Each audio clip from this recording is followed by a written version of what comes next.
प्यारे बच्चों नमस्कार। मैं नर्मदा ठाकुर, जिला मंडी, हिमाचल प्रदेश। आज हम कक्षा 10वीं संगतकार कविता जो मंगलेश डबराल द्वारा रचित है उसकी व्याख्या करने जा रहे हैं। सर्वप्रथम बच्चों हम मंगलेश डबराल जी का परिचय जान लेते हैं। मंगलेश डबराल का जन्म 1948 में टिहरी गढ़वाल उत्तरांचल के काफलपानी गांव में हुआ और शिक्षा दीक्षा हुई देहरादून में। दिल्ली आकर हिंदी पैट्रियट प्रतिपक्ष और आसपास में काम करने के बाद वे भोपाल में भारत भवन से प्रकाशित होने वाले पूर्वाग्रह में सहायक संपादक हुए। इलाहाबाद और लखनऊ से प्रकाशित अमृत प्रभात में भी कुछ दिन नौकरी की। सन 1983 में जनसत्ता अखबार में साहित्य संपादक का पद संभाला। कुछ सहारा समय में संपादन कार्य करने के बाद आजकल वे नेशनल बुक ट्रस्ट से जुड़े हुए हैं। मंगलेश डबराल जी बच्चों,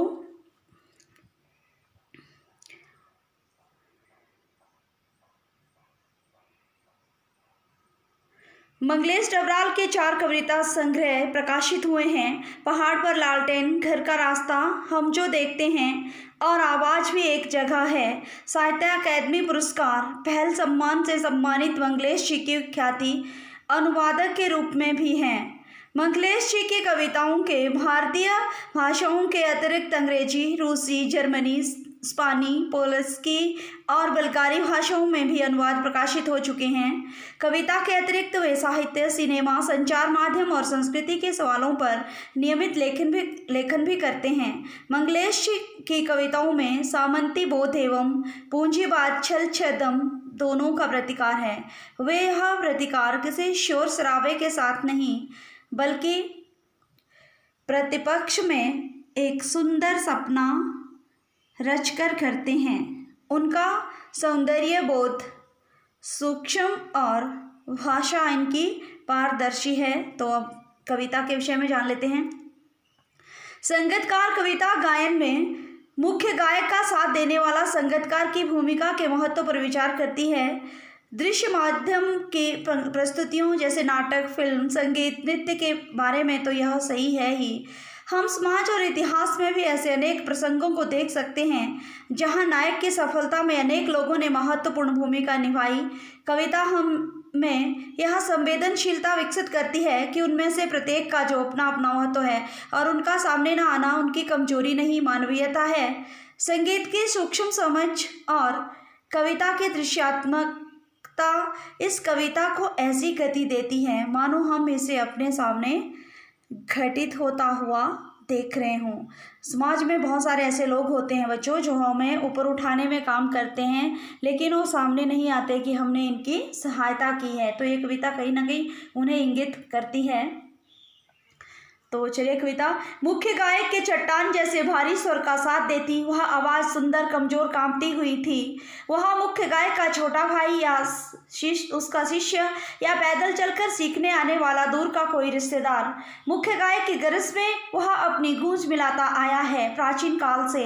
गायक चबंतरे की जटिल तानों के जंगल में खो चुका होता है। तो प्यारे बच्चों, ये मुख्य गायक और उसके साथ संगतकार जो उसके साथ देने वाला है, जैसे मैंने पीछे पढ़ा आपको पढ़ के बताया वैसा ही है।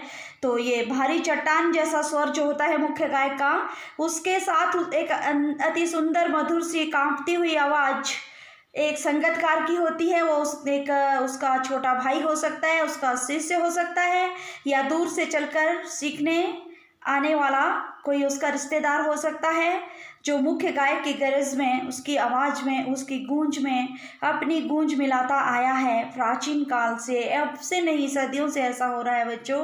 गायक चबंतरे की जटिल तानों के जंगल में खो चुका होता है। जब मुख्य गायक अंतरा होता है बीच का भाग गाने का, ठीक है बच्चों, जब उसमें वो खो जाता है, उसकी कठिन तानों में कहीं खो चुका होता है, तो उस वक्त भी संगतकार के रूप में वो जो नौसिखिया या दूर से चलकर पैदल चलकर आने वाला उसका कोई दूर का रिश्तेदार हो सकता है, वो क्या करता है, वो उसकी आवाज़ में आवाज़ मिलाता है। ठीक है, जब भी वो खो जाता है तो उसका सहारा बनता है या अपने ही सरगम को लांघकर चला जाता है। भटकता हुआ एक अनहद में तब संगीतकार ही स्थाई को संभाले रहता है, जैसे समेटता हो मुख्य गायक का पीछे छूटा हुआ सामान, जैसे उसे याद दिलाता हो उसका बचपन जब वह नौसिखिया था। तो यह अपनी ही सरगम होता है, 7 स्वर बच्चों, सारे गामा पा थ, है ना। तो वो उनको लांग करके कहीं अनहद में ईश्वर या आनंद में वो भटक जाता है, भूल जाता है।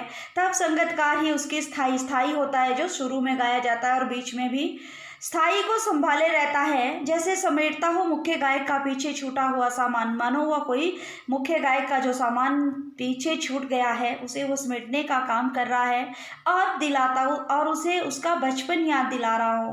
किसको? मुख्य गायक को, जब वह नौसिखिया था, अर्थात नया नया सीखने वाला था। उस वक्त की याद भी वो उसे दिलाता है। संगीतकार जो उसके साथ गाने वाला होता है, भारी भरकम आवाज़ जो एक मुख्य कलाकार की होती हैं, उसके साथ आवाज़ मिलाने वाला संगीतकार। तार सप्तक में जब बैठने लगता है उसका गला, प्रेरणा साथ छोड़ती हुई, उत्साह अस्त होता हुआ, आवाज़ से राख जैसा कुछ गिरता हुआ, तभी मुख्य गायक को ढाढ़स बंधाता कहीं से चला आता है संगीतकार का स्वर। कभी कभी वो यूं ही दे देता है उसका साथ, यह बताने के लिए कि वह अकेला नहीं है, और यह भी कि फिर से गाया जा सकता है। वह राग है ना, आगे बच्चों आएगा भी। तार सप्तक बच्चों 3 सप्तक होते हैं, तार सप्तक, मंत्र सप्तक और मध्य सप्तक। अगर आपने हारमोनियम देखा होगा तो तार सप्तक बहुत ऊंची जाती है आवाज़, इसमें गला बैठ जाता है, ठीक है। जब तार सप्तक में उसका गला बैठ जाता है मुख्य गायक का, तब क्या होता है, और उसकी प्रेरणा साथ छोड़ देती है, उत्साह अस्त होता हुआ, मतलब उत्साह भी उसका कहीं ना कहीं खोने लगता है। आवाज़ से राख जैसा, आवाज़ जो है उसकी राख जैसी झरझराने लगती है। तभी मुख्य गायक को ढाढ़स बंधाता, मतलब हिम्मत देता हुआ कहीं से चला आता है संगीतकार का स्वर। कभी कभी वो यूं ही दे देता है उसका साथ, यूं ही, है ना, यह बताने के लिए कि वह अकेला नहीं है, ठीक है, कि उसके साथ कौन है, संगीतकार, उसका साथ देने वाला। वो कोई भी हो सकता है, उसके रिश्तेदार, भाई, सगा संबंधी, या उसका कोई शिष्य, ठीक है। और फिर वह जो राग पहले से गाया जा चुका है उसे गाया जा सकता है बड़ी आसानी से, और उसकी आवाज़ में जो एक हिचक साफ सुनाई देती है, या अपने स्वर को ऊंचा न उठाने की जो कोशिश है, उसे विफलता नहीं, उसकी मनुष्यता समझा जाना चाहिए। तो बच्चों वो जो उसका शिष्य है या रिश्तेदार या जो भी संगीतकार के रूप में है, वो क्या है, और उसकी आवाज़ ऊंची नहीं उठाना, ये नहीं है कि उसे आता नहीं, लेकिन क्या है, या उसकी जो हिचक है वो उसमें साफ सुनाई देती है, अपने स्वर को ऊंचा ना उठाने की उसकी कोशिश है, उसे उसकी विफलता नहीं, मतलब उसे उसकी असफलता नहीं समझा जाना चाहिए, बल्कि वह उसकी मनुष्यता है, इंसानियत है, कि वह अपने गुरु से ऊपर नहीं जाना चाहता, या जिसकी सहायता की है उसके विषय में वो नहीं बताना चाहता। तो प्यारे बच्चों, आपने इसके अन्य पद्यांशों पर आधारित प्रश्न उत्तर करने हैं।